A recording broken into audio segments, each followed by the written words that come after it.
하나님의 말씀을 사모함으로 이 자리에 나오신 모든 성도님들을 환영하고 축복합니다. 우리 이 시간 사도신경으로 우리의 신앙을 하나님 앞에 고백하겠습니다. 전능하사 천지를 만드신 하나님 아버지를 내가 믿사오며 그 외아들 우리 주 예수 그리스도를 믿사오니 이는 성령으로 잉태하사 동정녀 마리아에게 나시고 본디오 빌라도에게 고난을 받으사 십자가에 못 박혀 죽으시고 장사한 지 사흘 만에 죽은 자 가운데서 다시 살아나시며 하늘에 오르사 전능하신 하나님 우편에 앉아 계시다가 저리로서 산자와 죽은 자를 심판하러 오시리라. 성령을 믿사오며 거룩한 공회와 성도가 서로 교통하는 것과 죄를 사하여 주시는 것과 몸이 다시 사는 것과 영원히 사는 것을 믿사옵나이다. 아멘. 우리 찬송가 288장 예수를 나의 구주 삼고 함께 찬양하겠습니다.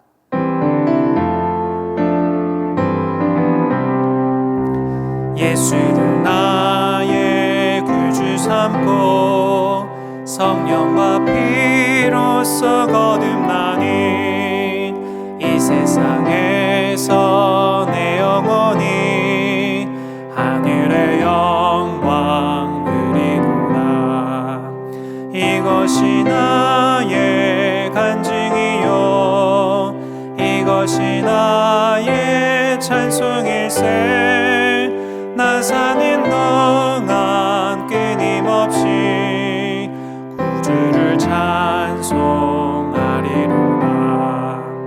온전히 주께 맡긴 내 영 사랑의 음성을 듣는 중에 천사들 왕래하는 것과 하늘의 영광 보리로다. 이것이 나의 간증이요 이것이 나의 찬송일세. 나 사는 동안 끊임없이 구주를 찬송하리로다. 주와는 기쁨 누림으로 마음의 풍랑이 잔잔하니 세상과 나는 간 곳 없고 구속한 주만 보이도다. 이것이 나의 간증이요 이것이 나의 찬송일세. 나 사는 동안 끊임없이 구주를 찬송하리로다. 아멘. 오늘 주시는 하나님의 말씀은 사사기 6장 11절에서 18절까지의 말씀입니다. 사사기 6장 11절에서 18절까지의 말씀입니다. 우리 함께 읽겠습니다. 여호와의 사자가 아비에셀 사람 요아스에게 속한 오브라에 이르러 상수리 나무 아래에 앉으니라. 마침 요아스의 아들 기드온이 미드얀 사람에게 알리지 아니하려 하여 밀을 포도주 틀에서 타작하더니 여호와의 사자가 기드온에게 나타나 이르되 큰 용사여 여호와께서 너와 함께 계시도다 하매 기드온이 그에게 대답하되 오 나의 주여 여호와께서 우리와 함께 계시면 어찌하여 이 모든 일이 우리에게 일어났나이까. 또 우리 조상들이 일찍이 우리에게 이르기를 여호와께서 우리를 애굽에서 올라오게 하신 것이 아니냐 한 그 모든 이적이 어디 있나이까. 이제 여호와께서 우리를 버리사 미디안의 손에 우리를 넘겨주셨나이다 하니 여호와께서 그를 향하여 이르시되 너는 가서 이 너의 힘으로 이스라엘을 미디안의 손에서 구원하라. 내가 너를 보낸 것이 아니냐 하시니라. 그러나 기드온이 그에게 대답하되 오 주여 내가 무엇으로 이스라엘을 구원하리이까. 보소서 나의 집은 므낫세 중에 극히 약하고 나는 내 아버지 집에서 가장 작은 자니이다 하니 여호와께서 그에게 이르시되 내가 반드시 너와 함께하리니 내가 미디안 사람 치기를 한 사람을 치듯 하리라 하시니라. 기드온이 그에게 대답하되 만일 내가 주께 은혜를 얻었사오면 나와 말씀하신 이가 주 되시는 표징을 내게 보이소서. 내가 예물을 가지고 다시 주께로 와서 그것을 주 앞에 드리기까지 이곳을 떠나지 마시기를 원하나이다 하니 그가 이르되 내가 너 올 때까지 머무르리라 하니라. 아멘. 사사기 말씀을 읽어가다 보면 일정한 패턴을 보게 됩니다. 이스라엘 백성이 하나님께 범죄합니다. 그러면 하나님이 징계하십니다. 그러면 이스라엘 백성들이 회개하면서 하나님을 부르짖습니다. 하나님은 사사, 지도자를 보내셔서 이스라엘을 구원하십니다. 범죄, 징계, 회개, 구원. 이 반복되는 패턴이 이 사사기에 기록되어 있습니다. 이것은 우리가 얼마나 연약하고 또한 완악한 존재인지를 보게 해줍니다. 동시에 하나님이 우리를 얼마나 사랑하시는지도 나타내 보이는 것입니다. 끊임없는 배반과 반역에도 불구하고 오래 참으시고 또다시 은혜를 베풀어 주시는 하나님, 그 사랑의 기록이 이 사사기에 기록되어 있습니다. 오늘 우리가 보게 되는 이 사사기 6장은 이렇게 시작합니다. 이스라엘 자손이 또 여호와의 목전에 악을 행하였으므로 여호와께서 7년 동안 그들을 미디안의 손에 넘겨주시니. 이 사사기 5장 31절을 보면 이 사사 드보라 때에 이 통치하는 그 시대, 이 40년 동안 이스라엘은 평온함을 누렸습니다. 그런데 이스라엘이 또다시 하나님 앞에서 악을 행했습니다. 그러자 하나님은 7년 동안 이방 민족인 이 미디안 족속에게 이스라엘을 붙이셨습니다. 그러자 이 미디안 족속들이 이스라엘을 끊임없이 수탈했습니다. 메뚜기 같이 달려들어서 먹을 것을 하나도 남기지 않았습니다. 많은 가축들을 빼앗아 갔습니다. 약탈해 갔습니다. 이스라엘의 이 궁핍함이 극에 달했고 이스라엘은 울부짖었습니다. 이때 하나님은 한 선지자를 보내서 이스라엘의 죄를 책망하시는 내용이 나옵니다. 하지만 이스라엘은 어떠한 반응을 보였다, 이런 내용이 기록되어 있지 않습니다. 이러한 상황 속에서 그러던 어느 날 하나님의 사자가 기드온을 찾아왔습니다. 사사기 6장 12절입니다. 여호와의 사자가 기드온에게 나타나 이르되 큰 용사여 여호와께서 너와 함께 계시도다 하매. 사사기 6장 14절 여호와께서 그를 향하여 이르시되 너는 가서 이 너의 힘으로 이스라엘을 미디안의 손에서 구원하라. 내가 너를 보낸 것이 아니냐 하시니라. 하나님은 이 기드온을 찾아와 기드온을 부르십니다. 그리고 미디안에게서 이스라엘 백성들을 구원하라는 사명을 주십니다. 하나님은 이 기드온으로 하여금 내가 이 미디안 족속을 한 사람 치듯 물리칠 것이다. 거뜬히 미디안을 격파할 것이다. 이스라엘을 구원할 것이다. 말씀하십니다. 그런데 오늘 이 기드온을 볼 때 무엇이라고 부르십니까? 큰 용사여, 큰 용사여 라고 부르고 계십니다. 그리고 이스라엘 민족을 구원하는 이 사명을 기드온이 받게 됩니다. 그런데 여러분, 이 기드온을 살펴보면요, 민족의 구원자로서는 아주 형편없는 사람이었다라는 것을 우리가 보게 됩니다. 사사기 6장 11절을 보십시오. 여호와의 사자가 아비에셀 사람 요아스에게 속한 오브라에 이르러 상수리나무 아래에 앉으니라. 마침 요아스의 아들 기드온이 미디안 사람에게 알리지 아니하려 하여 밀을 포도주 틀에서 타작하더니. 이 밀을 타작하는데요, 포도주 틀에서 타작했다는 겁니다. 숨어서 했다는 것이죠. 미디안 사람들에게 들키지 않으려 했다는 것입니다. 그러니까 굉장히 용기를 가졌던 사람은 아니었다는 거예요. 그리고 사사기 6장 15절을 보십시오. 그러나 기드온이 그에게 대답하되 오 주여 내가 무엇으로 이스라엘을 구원하리까? 보소서 나의 집은 므낫세 중에 극히 약하고 나는 내 아버지 집에서 가장 작은 자니이다 하니. 굉장히 유약한 사람입니다. 작은 사람입니다. 주저합니다. 부르심 앞에 여러 가지 핑계를 댑니다. 용기 있는 사람이 아니었던 것이죠. 뿐만 아니라 기드온은 불만이 굉장히 가득했던 사람입니다.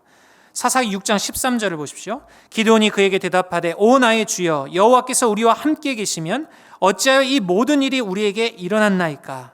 또 우리 조상들이 일찍이 우리에게 이르기를 여호와께서 우리를 애굽에서 올라오게 하신 것이 아니냐 한 그 모든 이적이 어디 있나이까? 이제 여호와께서 우리를 버리사 미디안의 손에 우리를 넘겨주셨나이다 하니.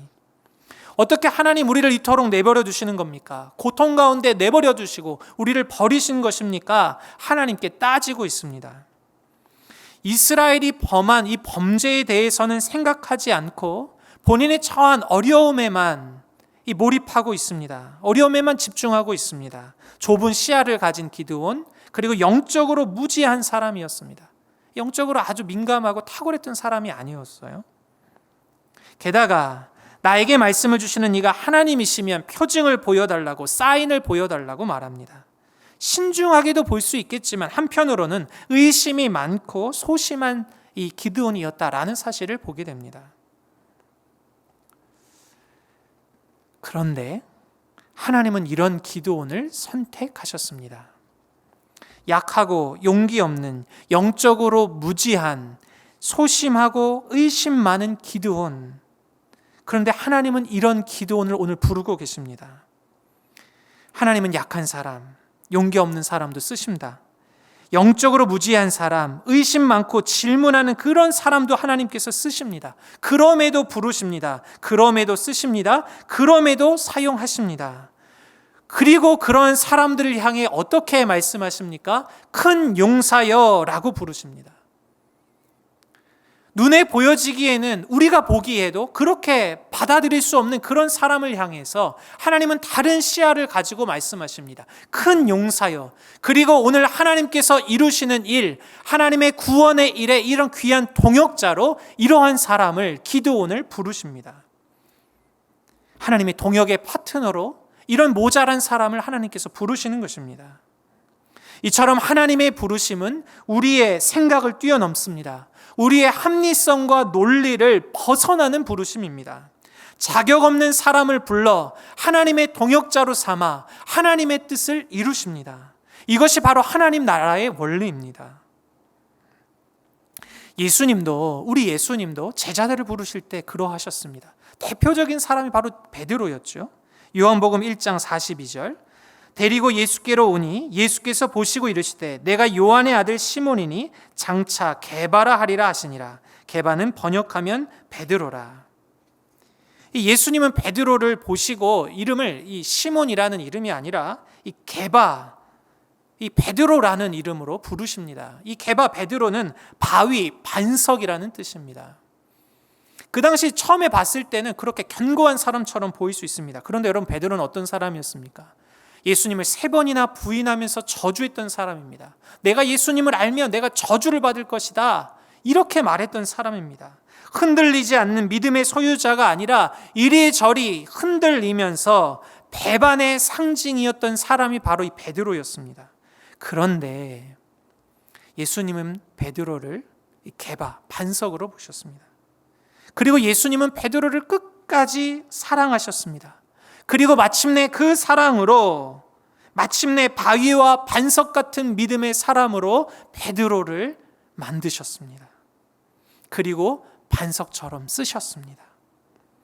온갖 핍박에도 조롱에도 불구하고 하나님의 큰 일을 행하면서 부활의 증인으로서의 삶을 살아간 이 베드로, 마지막에는 십자가에 거꾸로 매달려 죽기까지 믿음을 지킨 제자 베드로. 그렇게 하나님은 베드로를 영광스럽게 쓰셨습니다. 영광스럽게 보셨던 것처럼 영광스럽게 쓰셨던 것입니다.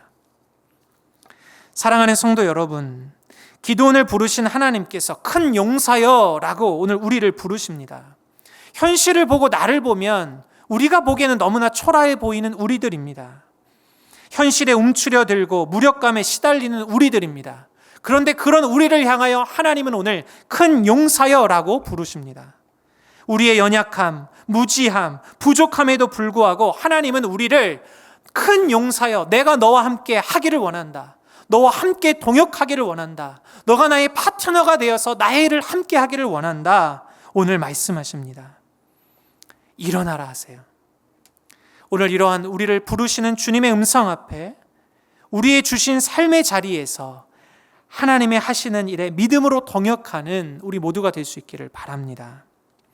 더불어 우리가 오늘 이 시간 함께 기도할 때요, 우리의 사회적으로 울분과 자괴감과 낙심 속에 있는 우리 자녀들을 품고 기도하기를 원합니다. 큰 용사여, 내가 너와 함께하고 있다. 하나님이 부르시는 하나님의 말씀이 우리 자녀들에게 들려지게 하옵소서.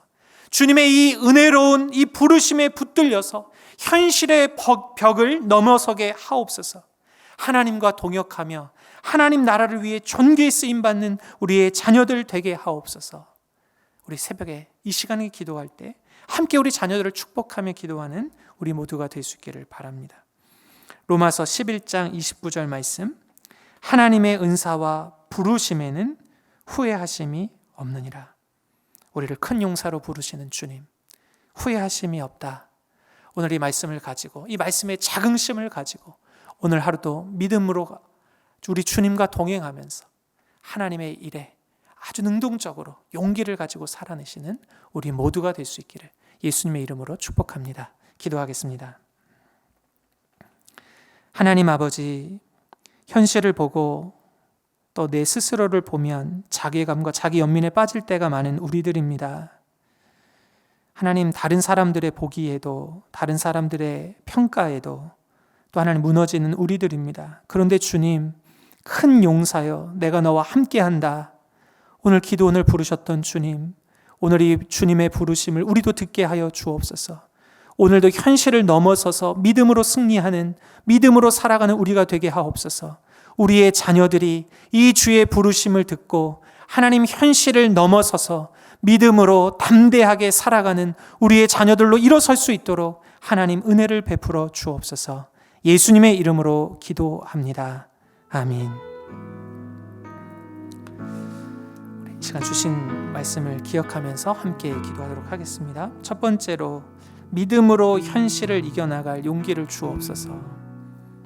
믿음의 눈으로 우리를 바라보며 용기를 구하며 우리 한번 기도하겠습니다.